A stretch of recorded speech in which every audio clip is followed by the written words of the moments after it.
نذرانہ اس خانقاہ میں پیش کیا ہے، اس کا احاطہ کرتے ہوئے یہ خطبہ بہت سی دنوں کو ہونے والا تھا۔ اس لحاظ سے آج کے خطیب قابل مبارکباد ہیں، اللہ تعالیٰ کی صحت و عافیت کے ساتھ رکھے، تبلیغ کے میدان میں اسی طرح سرگرم رکھے۔ اور خاص طور سے بہت بڑی خوشی کی بات یہ رہی کہ یہ مہینوں بیٹھ کے جہاں پر منتقل کے مقام پر جماعت نے لوگوں کو تیار کیا، ان کی جہد مسلسل کا نتیجہ ہوا کہ نوجوان جو ہے لباس کے اندر آ گئے۔ یہ بہت بڑی کامیابی ہے، اپنے جیسا اس کو تیار کرنا اور زندگی میں اسلام کے لیے جو ہے میدان میں جو ہے نکلنا، ساری چیزوں کی قربانیاں دے کر، یہ بہت بڑا فضل ہے اللہ تعالیٰ کا۔ ذالک فضل اللہ یؤتیہ من یشاء، اور یہ اللہ کا فضل ہے، جسے چاہتا ہے وہ اس کو عطا کرتا ہے۔ سمجھنے والوں کے لیے بہت بڑا نقطہ ہے۔ اور دوسری یہ کہ بیدر کے میں رہنے والے مولا صاحب بیچاروں کا گزشتہ جمعہ بیدر میں انتقال ہوا، وہ کہ وہ کلیانی کے تھے، حضرت اللہ کے بڑے بہت اچھے عاشق اور پھر بڑے پرانے عاشق۔ حالانکہ عارضات آپ کے شام کی تھالی جو ہے لگی بھی رہتی تھی، اس کے باوجود بھی جو ہے سفر کرتے ہوئے مولا کے دربار میں آ کے آخری سلام عرض کر کے گئے، اور اس کے بعد پھر جو ہے اللہ کے پیارے ہو گئے۔ اللہ تعالیٰ ان کی خدمات کو، ان کی محبت کو اور یقین کی ان کی اور ان کے افراد خاندان جو اب تک خدمت کرتے آ رہے ہیں، ان کی خدمات کو اللہ قبول کرے اور ان کی درجات کو بلند فرمائے۔ اللہ تعالیٰ ان کو جنت الفردوس میں اعلیٰ سے اعلیٰ مقام عطا فرمائے، اور ان کے جمیع لواحقین کو جماعت کی طرف سے پرسا ہے، اور ان کے لیے دعا ہے، دعائے مغفرت ہے کہ اللہ تعالیٰ ان کے درجات کو بلند فرمائے اور ان کے جمیع لواحقین کو سب جمیل عطا فرمائے۔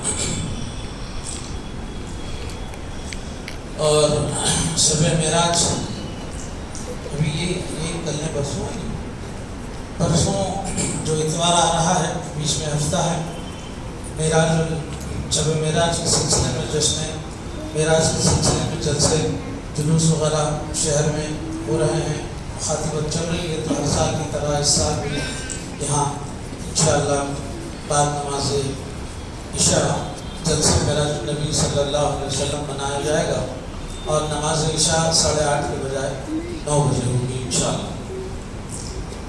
دوسرا اعلان یہ ہے کہ حضرت مولانا غازی محمد علی قریشی صاحب دربان رسول اللہ مبلغ اسلام کی سالانہ فاتحہ بروز معراج جننے کی رات، ابھی لوگوں نے کیلنڈر شاید پرانا دیکھا ہوگا، تو پیر کے دن جو ہے انشاءاللہ یہ جشن معراج النبی صلی اللہ علیہ وسلم منایا جائے گا۔ حضرت مولانا غازی محمد علی قریشی صاحب کی سالانہ فاتحہ بروز ہفتہ 24 رجب المرجب، مطلب کل 1446 ہجری 25 جنوری 2025 کو بعد نماز عصر جو ہے مزار میں جو ہے فاتحہ وغیرہ ہوگی۔ اس کے بعد نماز مغرب جلسہ برکات اسلام منعقد ہوگا۔ بہرحال بہت ساری ایسی باتیں میرے ذہن میں آ رہی تھیں کہ کچھ بتاؤں، لیکن اتفاق سے اخبار کا مطالعہ ہو رہا تھا تو ایک ایسے مضمون پر نظر پڑی جس میں سقراط کا نام آپ نے سنا ہوگا، جو یونان کا بہت بڑا فلسفی اور پھر قبل مسیح 2500 سال قبل عیسیٰ علیہ السلام سے پہلے جو ہے وہ ایک ایسا انسان گزرا ہے کہ جس کے شاگردوں بھی دنیا میں جو ہے نا بڑا افلاطون اور ارسطو، ان کی جو نا کی کتاب ایجوکیشن کے نام سے، تعلیم کے نام سے جو کتاب ہے، اور پھر انسان کی زندگی اور فلسفہ کائنات وغیرہ کے اوپر بہت کچھ اس نے سقراط نے لکھا ہے، لیکن وہ مضمون بڑا تھا، لیکن ایک جگہ ایسا چھوٹا سا پیراگراف اقتباس ملا، وہ جو ہے نوجوان بچے جو علم حاصل کرنا چاہتے ہیں ان کے لیے بہت اہم ہے۔ وہ آپ حضرات کے سامنے 1 منٹ میں بھی پڑھ کر سنا دیتا ہوں، وہ ذرا سن لیجیے۔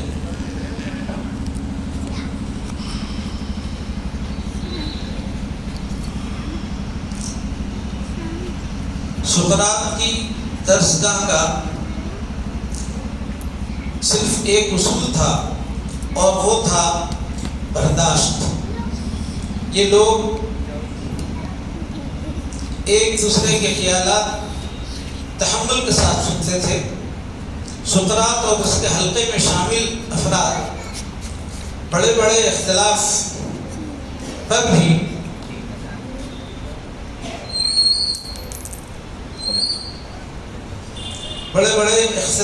بھی ایک دوسرے سے نہیں الجھتے تھے۔ کہتے ہیں کہ سقراط کی درسگاہ کا اصول تھا کہ اس کا جو شاگرد ایک خاص حد سے اونچی آواز میں بات کرتا یا پھر دوسرے کو گالی دے دیتا یا دھمکی دیتا یا جسمانی لڑائی کی کوشش کرتا، اسے فوراً درسگاہ سے نکال دیا جاتا تھا۔ یہ اسلام آنے سے قبل کے اصول ہیں، یہ 2500 سال قبل مسیح کی جو ہے نا سقراط کی بات ہے۔ سقراط کا کہنا تھا کہ برداشت سوسائٹی کی روح ہوتی ہے۔ سوسائٹی میں جب برداشت کم ہو جاتی ہے تو مکالمہ کم ہو جاتا ہے، اور جب مکالمہ نہیں ہوتا تو معاشرے میں وحشت بڑھ جاتی ہے۔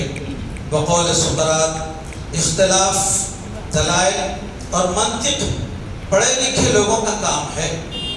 یہ فن جب تک پڑھے لکھے عالم اور فاضل لوگوں کے پاس رہتا ہے اس وقت تک معاشرہ ترقی کرتا ہے، لیکن جب مکالمہ یا اختلاف جاہل لوگوں کے ہاتھ میں آ جاتا ہے تو پھر معاشرہ انارکی کا شکار ہو جاتا ہے۔ انارکی کا مطلب جس میں آیا مائٹ از رائٹ، جس کی لاٹھی اس کی بھینس، اس کو انارکی کہتے ہیں۔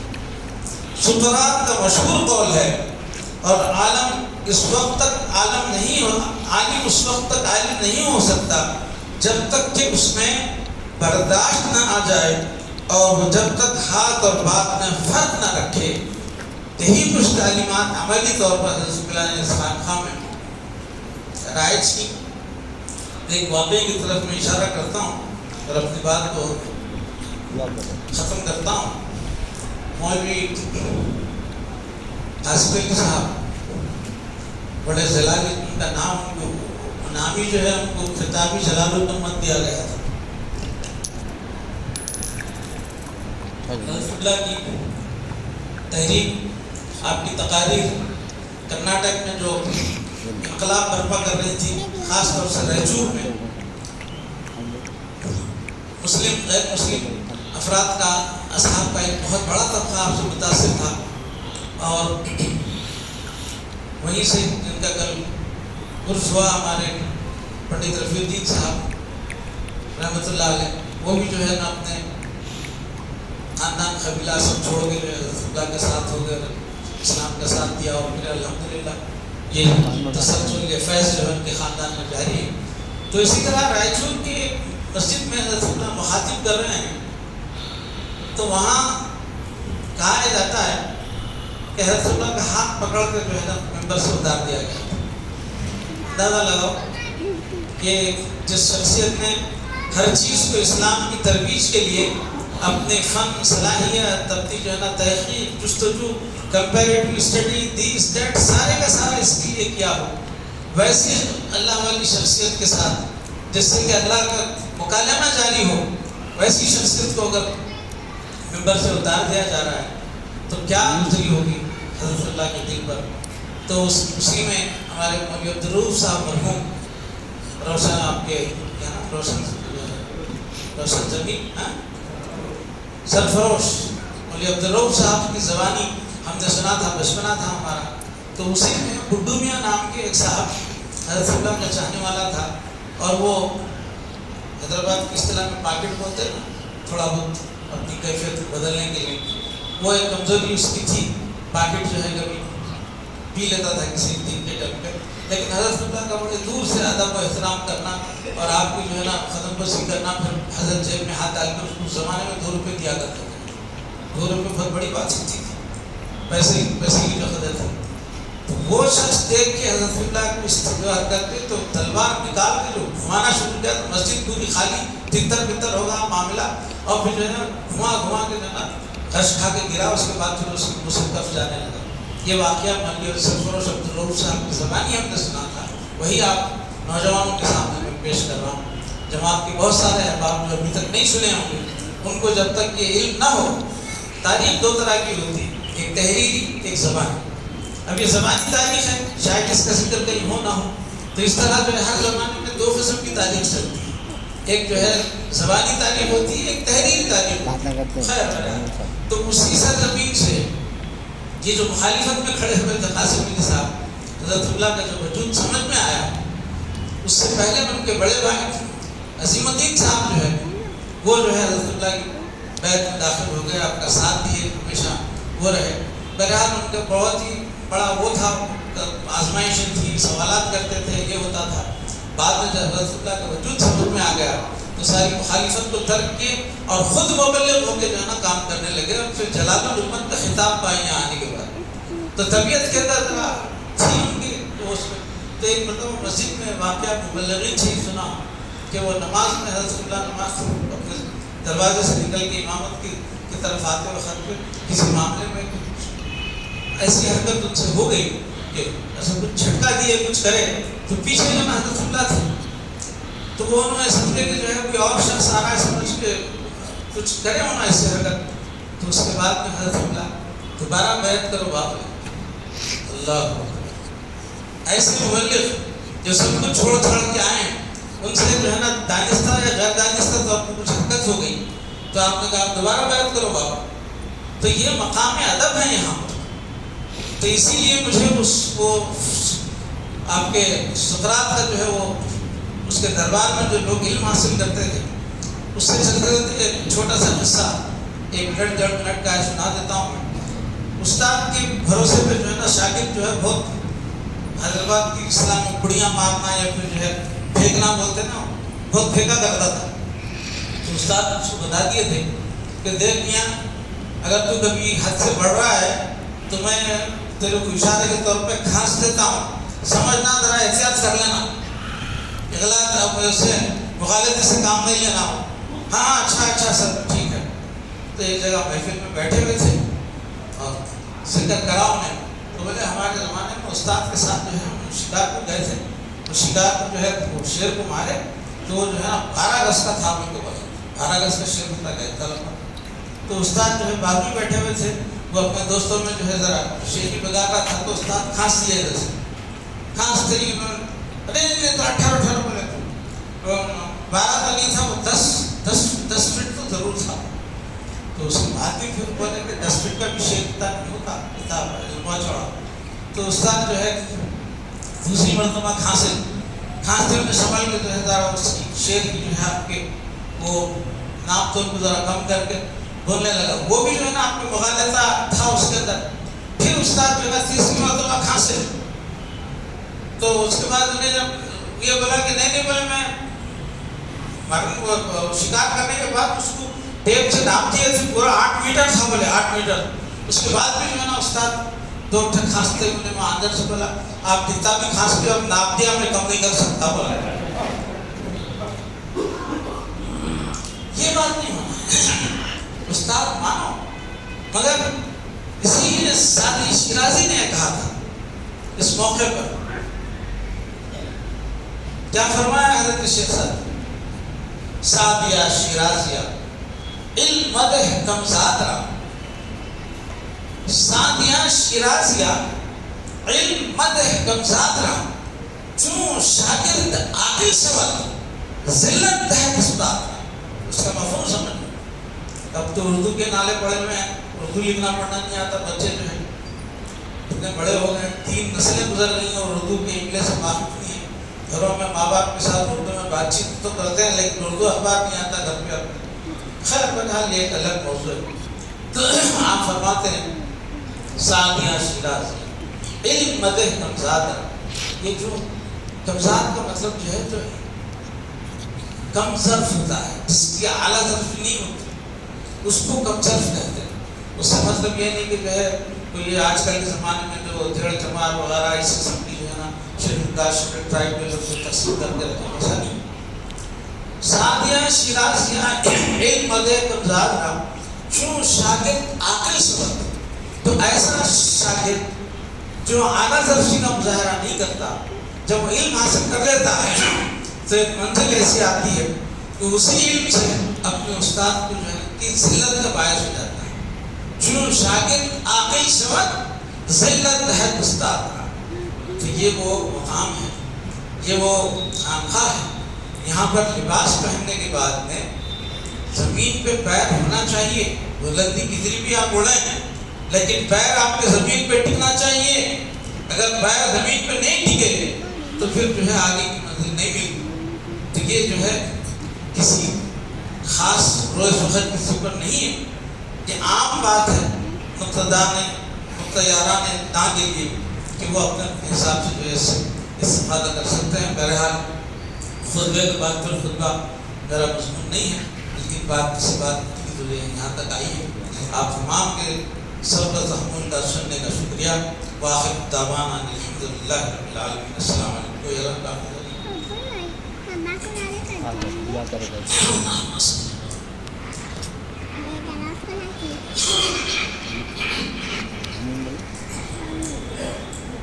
اللهم صل على سيدنا وشفيعنا مولانا محمد وعلى آل سيدنا مولانا محمد وبارك وسلم. آمين. ربنا آتنا في الدنيا حسنة وفي الآخرة حسنة وقنا عذاب النار. آمين. ربنا بارك لنا في أمرنا وثبت أقدامنا وانصرنا على القوم الكافرين. آمين.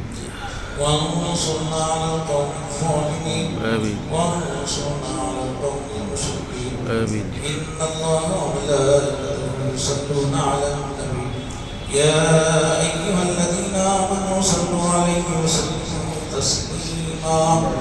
اللهم إنا نغفر لك اللهم إنا حبيبنا اللهم إنا نغفر لك وسينا شفينا. سبحان ربك رب العزة عما يصفون وسلام على المرسلين والحمد لله رب العالمين. ایک میرے ذہن سے نکل گئی وہ بات. اب عمر کا بھی تقاضا ہے، ذہن میں جو ہے کوئی چیز تحریر میں نہیں ہوتی ہے تو نکل بھی جاتی ہے. آپ کو یاد ہوگا 15 مہینے سے یہاں پر جب کہ جنگ شروع ہوئی اس وقت سے جو قنوت نازلہ پڑھی جا رہی تھی اور یہاں دعائیں ہو رہی تھیں اس ممبر سے. اور تمام سامعین آپ کے مسلم جنہوں نے آمین کہا ہے ان سب کو اس کا اجر جاتا ہے. کس طریقے سے جو ہے یہاں پر دعا ہوئی اور پھر یہ کہا گیا کہ اللہ منصر المجاہدین فی کل مکان وزمان. اسلام کی راہ میں جہاں جہاں مجاہدین خدمت کر رہے ہیں کہ اللہ مدد فرما. اس کا نتیجہ یہ ہوا کہ الحمدللہ جو ہے اسرائیل جیسا جو سپر پاور امریکہ اسی پیٹھ پہ بیٹھا تھا وہ جو ہے آخر مصالح حملے پر جنگبندی پر آمدہ ہوا. اور پھر جو ہے نہت تھے یہ مجاہدین کو فلسطینیوں کو جو اللہ تعالیٰ نے اس طرح کامیابی عطا فرمائی کہ بزور طاقت کہتے ہیں کہ جنگ عظیم بھی اتنا جو ہے نا وہ آپ کے جو ہے گولہ و بارود اسلحہ نہیں برسایا گیا جتنا نہتے لوگوں پر برسایا گیا. اس کے باوجود بھی اسی جو ہے نا معاہدے پہ آ کر اس کو ناک رگڑتے ہوئے جو ہے ٹرمس اینڈ کنڈیشن کو قبول کرنا پڑا کہ تو جنگ کی وجہ سے جو ہے ان اخبار کو چھڑا نہیں سکتا جب تک کہ جو ہے نا معاہدہ نہ ہو. پہلا معاہدہ ہوا اور دعا کے الفاظ یہ تھے کہ مدبر آگاہ اسلامی و اعوانوں اے اللہ ان جو لوگ جو ہے اسلام کی مخالفت میں جو لوگ اس کی مدد کر رہے ہیں ان کی بھی جو ہے نا گھروں کو برباد کر دیں. یہ دعا کا سلسلہ ہونے کے بعد میں عملی طور پر جنگ تو رک گئی ہے لیکن اللہم شدد جمع مسجد جمع دمر دیارہم. اللہ تعالیٰ کے گھروں کو برباد کر دے. تو بربادی کا سلسلہ اور سپر پاور ہونے کے باوجود بھی جو ہے نا تو اس لگی ہوئی آگ کو بجھانے میں اس سے بڑا جو ہے اللہ کا عذاب جو ہے کیا ہوگا. آخر جو ہے وہاں کے بڑے بڑے جو اپنے بہت سی جو ہے نا آپ کے مہنگے علاقوں میں رہنے والے ان کے محل جو ہے نا آپ کے خاک پر آ گئے اور گھروں کو آگ لگ گئی اور اپنی جان بچا جو ہے وہاں سے بھاگ نکلا. تو یہ اللہ کا عذاب اگر نہیں ہے، اگر اوپر طاقت اللہ کی نہیں ہے تو پھر یہ کیسے جو ہے یہ ہو سکتا تھا. تو جس طرح جو ہے دعائیں قنوت نازلہ کا عملی طور پر 2 حصوں میں وہاں مجاہدین میں جو ہے آپ کے اللہ کی طرف سے مدد ملی اور جن لوگوں نے اسلام اور اس کے مخالفین کی مدد کی ان کو اللہ تعالیٰ نے بطور درس مدد جو ہے نا مکانات کو جو ہے جلا دیا اور آج بھی جو ہے وہ سلسلہ چل رہا ہے. دعا فرمائیے کہ ویسے یہ مسلمانوں کی تعلیمات کا، حضور صلی اللہ علیہ وسلم کی تعلیمات کا اثر ہے کہ ان جو ہے جن لوگوں کو اغوا کیا گیا تھا ان کا اپنا ٹھکانا، ان کے وقت پہ کھانا پانی میسر نہیں ہے، لیکن ان کو برابر حفاظت سے رکھتے ہوئے وقت پہ کھانا پانی دوا دارو کرتے ہوئے ان کو ہنستے ہوئے جو ہے نا آپ کی جو ہے دنیا نے دیکھا کہ جو فلسطینیوں کی جو ہے نا اس میں جو جیل میں تھے جن کو اغوا کر کے رکھا گیا تھا وہ ہنستے بولتے ہوئے جو ہے نا اس کا نشان بنا کر وہ نکل رہے ہیں. اور وہاں فلسطینیوں کو جو ظالم ہوئے ہیں اس کو بھی جو دنیا نے دیکھا کہ لوگ جو ہے اچھے کھٹے جن کی چہروں پہ جو ہے نا آپ کے نور رونق تھا وہ جو ہے نا بوڑھے چیز نظر آ رہے تھے، کمزور نظر آ رہے تھے.